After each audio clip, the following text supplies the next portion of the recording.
scolarité sans harcèlement, c'est le sujet ce soir dans votre émission Entier PIA sur votre chaîne, bien sûr, via TV. Micro A, c'est Azot. C'est Zot qui capale. Je gère. Comment éviter en fait le harcèlement quand on parle de scolarité? Alors l'éviter, je ne sais pas si on peut l'éviter, mais je pense que ce qu'il faut faire vraiment avec nos enfants, c'est communiquer, communiquer et communiquer. C'est pas évident pour un enfant de communiquer avec son parent, mais on doit être hyper attentif. On connaît nos enfants, on peut voir des choses, des petites attitudes, des petites choses. Il faut vraiment qu'on soit qu'on veille au grain en fait, parce que ça arrive très vite. Déjà, il faut être très à l'écoute, très veillative en tant que mère, c'est-à-dire avoir une bonne communication avec ses enfants. Comme ça permet aussi à l'enfant de ne pas se renfermer, de pouvoir en tout cas s'exprimer et nous dire en fait ce qui va.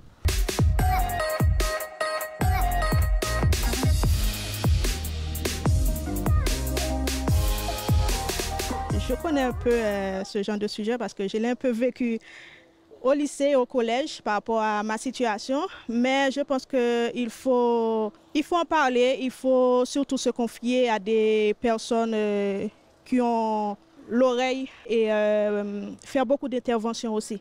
Tu l'as mal vécu, toi, à cette époque, le harcèlement que tu as subi? Alors, je l'ai très mal vécu parce que, disons que quand on n'est pas né en ayant plus ses bras, si je peux dire ça comme ça, oui, c'était très compliqué, surtout quand on te compare à la Vénus de Milo. Vous savez, la statue là qui n'a pas ces deux bras-là. Donc, c'est très compliqué, mais il faut faire beaucoup d'interventions, surtout dans les écoles. Et je sais que le plus souvent, la famille n'est pas très à l'écoute aussi. Il faut faire très attention à ça, mais c'est plus d'intervention, plus en parler autour de soi. Quelle justice en fait pour eux? Ah oui, alors quand on est harcelé, c'est ne pas avoir peur.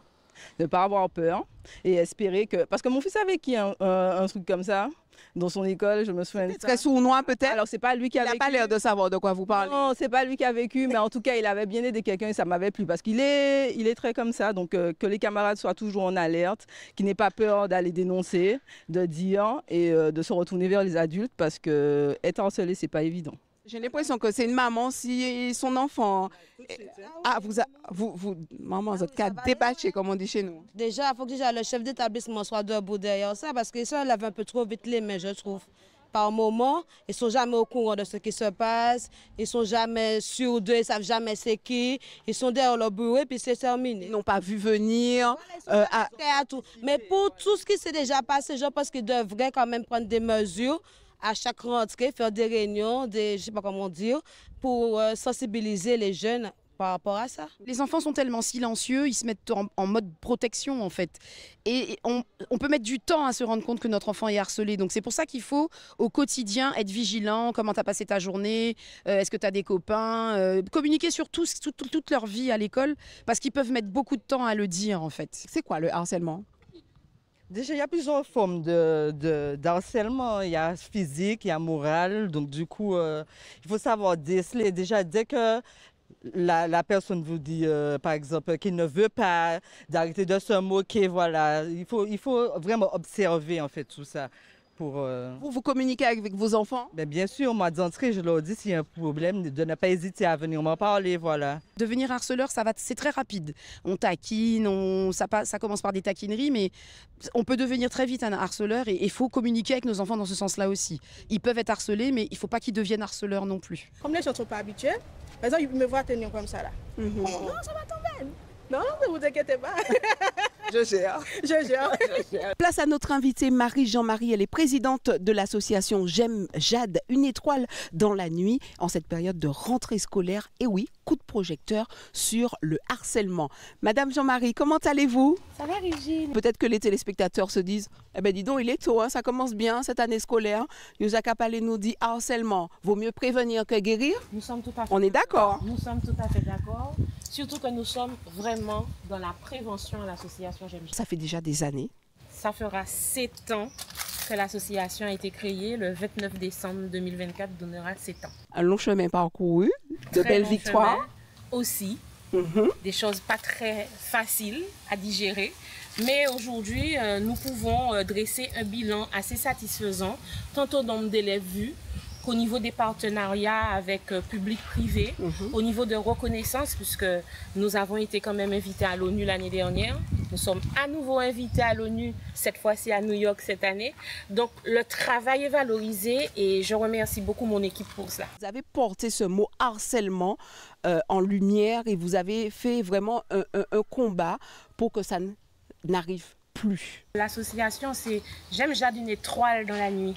Cette étoile qui nous permet de combattre justement l'obscurité du harcèlement, d'amener la définition du harcèlement, parce que avant ce drame de 2017, nous n'en parlions pas en Martinique du harcèlement scolaire.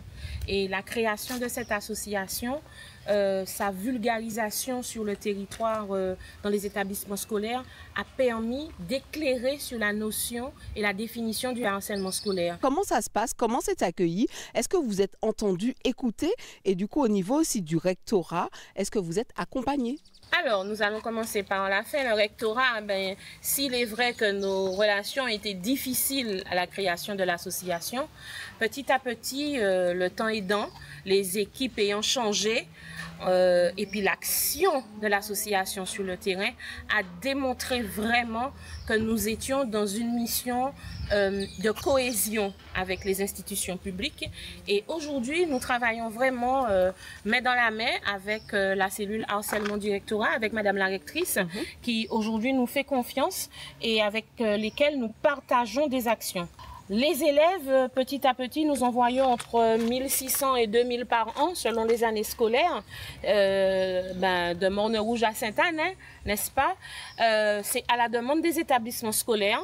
Nous nous rendons premier, second degré, mais évidemment, nous ne pouvons satisfaire tout le monde parce que, Régine, nous ne sommes que des bénévoles. Nous n'avons pas de salariés, nous n'avons pas de moyens. Il nous faut tellement d'étoiles comme la vôtre. Je suis désolée de ne pas répondre à toutes les sollicitations, mais ça commence à venir parce que le rectorat aussi s'est étoffé et aujourd'hui, nous pouvons participer avec les parents parce que nous avons pris cette action de faire de la formation avec les adultes, les corps encadrants, les professionnels, ceux qui s'occupent de nos enfants au quotidien et nous espérons que ça va progresser. Qu'en est-il des chiffres? Est-ce que, on va dire, on évite le drame? Alors, on évite le drame, non, puisqu'il est présent. Mais il est vrai que du fait de la libération de la parole, nous arrivons davantage à prévenir ou en tous les cas à arriver avant le moment fatidique. Mais le mal émotionnel, psychologique est quand même déjà fait. Okay? Donc la première chose, c'est vraiment en parler, savoir en amont, en parler avec ses enfants et pour que ces derniers puissent avoir confiance dans le monde des adultes. Des sanctions sont prises aujourd'hui. Est-ce qu'il y a des vraies mesures? Ah ben oui, avant déplacer aussi le problème. Aujourd'hui, au-delà des sanctions académiques, c'est-à-dire réglementaires que nous connaissons au sein de l'établissement scolaire, il y a au niveau de l'académie la possibilité de déplacer les deux catégories, harcelé et harceleur. Avant, le harcelé, c'était surtout le parent qui voulait le déplacer. Et nous, à l'association, on trouvait que c'était une double sanction. D'accord? Oui. Je suis déjà harcelée, mais c'est à moi encore à me réhabituer ailleurs, etc. Donc, c'était une double sanction. Aujourd'hui, Monsieur Attal, lorsqu'il était ministre de l'Éducation nationale, avait pondu ce décret pour dire que, en cas de récidive, les harceleurs seraient déplacés systématiquement. Alors moi, je tiens à mettre un bémol dedans. Monsieur Attal, il a eu de beaux mots, mais pour moi, c'est de la poudre de perlimpinpin, et je le dis clairement parce qu'on ne déplace pas un enfant comme ça. Okay? Déjà, au niveau du premier degré, nous savons que ce sont les municipalités qui sont en charge de l'éducation, et il faut qu'un maire ait de la place pour récupérer cet enfant. Alors, au-delà de la place, il faudrait aussi le vouloir. Hein. Il faut le vouloir, oui. Nous sommes bien d'accord. Au niveau du second degré, il faut aussi la géolocalisation selon le niveau scolaire et puis l'accord du parent. Il faut aussi l'accord du parent. Donc, c'est pas aussi simple que ça. C'est pourquoi je dis que avant de déplacer un élève, il y a d'autres options. d'accord, la concertation. L'accompagnement. L'accompagnement, d'accord. C'est vrai que la justice est lente, mais il faut déposer plainte. En premier, déposer plainte. On me dit, oui, mais déposer plainte, ça ne sert à rien. C'est faux. Déposer plainte, ce n'est pas une main courante, hein. Déposer plainte, ça permet d'aller au pénal. Quels sont, parce que nous connaissons nos enfants, ce cordon ombilical là qui est là, même s'il a été coupé, rompu, mais on est là, on sent, on détecte quand il y a quelque chose potentiellement qui ne va pas. Est-ce qu'effectivement on pourrait avoir des signaux qui nous pourraient nous dire on s'est dit pas bien, on s'est dit en bagaille qui pas calé. Tu as tout dit, tu connais ton enfant. Tu connais ton enfant. Un enfant qui est jovial, qui est un peu bagarreur, comme on dit chez nous, il cirait.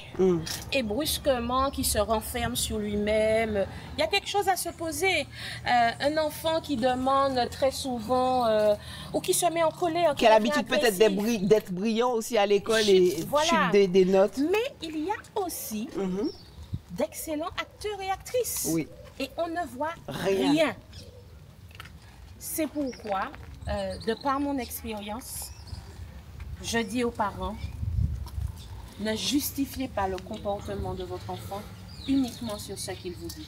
Il y a aussi la vigilance du corps enseignant. Mais c'est ce que j'allais y venir. N'oubliez pas que parents, c'est pas seulement déposer ses enfants à la porte de l'école. Oui, c'est ça. Parents, c'est s'introduire dans l'établissement, discuter, avoir la curiosité, vous impliquer dans les activités de l'établissement scolaire. Et ainsi, quels sont ses camarades, ses fréquentations? Ses fréquentations. Alors, tu as fait des connaissances, parle-en. Alors là, tu me donnes vraiment la passerelle. Les parents qui pensent que eux et leur enfant, c'est le monde. Avant, nos parents étaient au courant de tout ce qu'on faisait parce qu'ils avaient un réseau aimantel. Je ne vous dis pas de faire pareil. Mais lorsque vous venez chercher votre enfant devant la barrière, ne regardez pas l'autre en chien de faïence. Bonjour Madame Régine, bonjour Madame Maryse. À votre fils, lorsque l'enfant harceleur voit que les parents se sont constitués un réseau, il fait attention parce qu'il est visible. Tout ça, ce sont des petites astuces à avoir. Connectez-vous, votre enfant, il a ses camarades, eh bien, faites-vous votre réseau de camaraderie devant le portail. Alors, le déposer avec sa belle voiture aux vitres teintées et on ne voit personne, ce n'est pas le meilleur moyen aussi d'être en connexion avec l'école.